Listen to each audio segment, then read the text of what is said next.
நல்லதில்லை. உன்னை என்று இவ்வுலகில் வல்லதொரு தெய்வம் இல்லை. தடுமாறி திருக்கோயில் வந்தேனம்மா.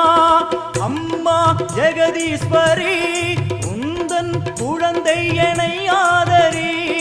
அம்மா ஜெகதீஸ்வரி உந்தன் குழந்தை என்னை ஆதரி. நீ வந்து தாயாக என்னை தாங்கணும். உன் மடி மீது தலை வைத்து நான் ஏங்கணும். சலனங்கள் இல்லாமல் மனம் தூங்கணும். மனம் தூங்கணும். மனம் தூங்கணும். எங்களுக்கு குறையும் உண்டு, அதனை நான் அழுது சொல்லலாமா?